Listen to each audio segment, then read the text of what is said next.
I want to start off this video by saying that this is not meant to scare anyone or fear monger or anything like that. It's really just my personal prediction. I've been in the real estate business for almost 13 years now, and I want to just give my quick thoughts on what I think might happen in 2022, because a lot of people think that there's going to be a crash, or the market's just going to keep going up.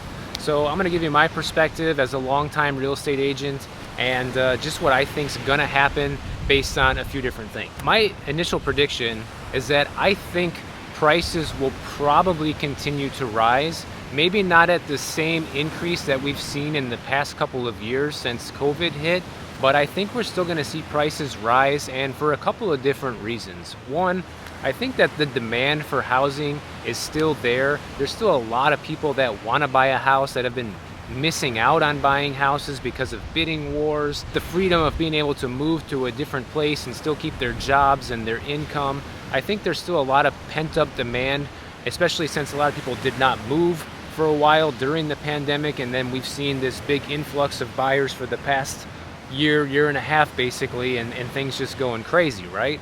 So I think that demand still hasn't really been satisfied yet. As long as the demand's there and the supply shortages are there, and we're talking housing supply shortages. However, there's a couple of things that might make the prices go down, and I'm gonna name them right now. The first thing that might make prices go down could be rising interest rates. And the Fed is saying that at some point next year they plan to raise interest rates. I doubt they're gonna raise them by much, but a lot of people don't really understand the relationship of interest rates and housing prices. So basically the gist of it is, the higher the interest rates go, the cheaper the house is, because it costs more basically when you're getting a mortgage on a home, therefore making it less affordable. And so the only way that houses can be sold when interest rates are high is for the price to come down. And it works in the exact opposite way as well, which is why we've seen record high housing prices. I think the median home price right now in the US is at an all-time high, about $375,000. So the price is extremely high, higher than it's ever been. And the reason for that is the pent-up demand combined with record low interest rates. It's so cheap to get a mortgage these days that you're basically getting the house for free if you keep it for long enough. That helicopter's ruining my video. The downsides of shooting outside. But it's such a lovely background, so I just wanted to come out to the beach for a little bit, and it's not too bright, Now that interest rates are at an all-time low, the prices on the flip side are at an all-time high, and you combine that with the demand, and then that's just why we're seeing these crazy housing prices right now. But this can't last forever. The Fed knows they need to raise interest rates. In fact, they should have already done that, but they haven't, and that day is coming. We don't know when, but it will come. And when it happens, hopefully it will ease the burden a little bit on the housing prices, especially for people that have been wanting to buy and they just keep getting outbid. So, that might help a little bit, because a lot of people might not want to get a mortgage anymore, if interest rates are over 4% again, or even closer to 5%.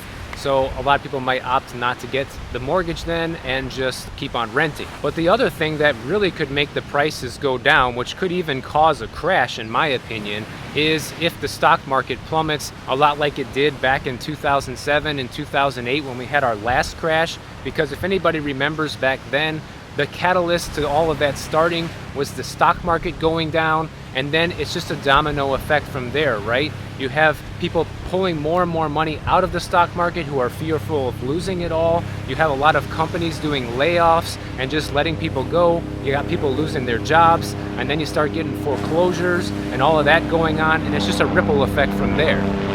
Another plane. Now you know why I shoot most of my videos inside. Anybody that knows the stock market, that is another thing that's at an all-time high, and it's pretty much in the bubble zone now. The prices are just basically uncalled for. A lot of the reason for that is because of the inflation that we've seen and the amount of money that was printed in the last 15-16 months. So that's part of the reason why the stock market is so high. But everybody needs to remember that that number is artificial. The stock market is literally artificially high right now. So it is primed to come down. And if it comes down far enough or fast enough or both, then we could see a housing crash. I think that could happen at any moment, just like it did back then. but nobody really knows when it might happen or how bad it's going to be. So we're just going to have to watch and wait and see, because it's probably just going to hit like a big surprise, just like it did last time, if it happens at all. So that's something else to watch out for, is what's the stock market doing. But I think if the stock market maintains its current levels and just keeps rising forever like it just has been, then I think the housing prices are going to continue to rise as well, because even despite all of that, even the cost to build a new house now costs more than it ever did before because of the supply shortages and supply chain issues. So just building a house now is more complicated and more costly than it was prior to COVID. So getting new housing out there already had so many development obstacles prior to COVID, and now there's just even more obstacles than before.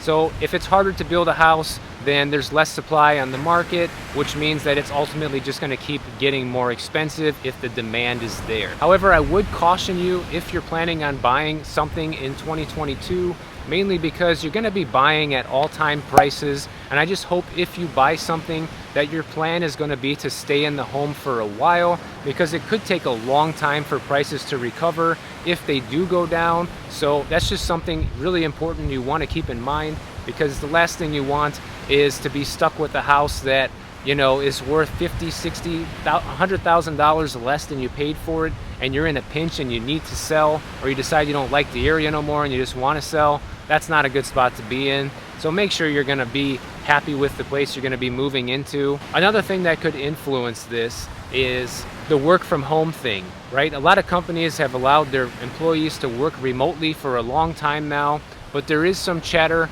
about some people needing to come back to the office coming in 2022. And I think the more people that get called back to the office, then I think the more likely we're going to see the cost of housing go back to normal, because a lot of people have been moving to cheaper areas, right? Causing places that have historically been pretty cheap to become expensive practically overnight.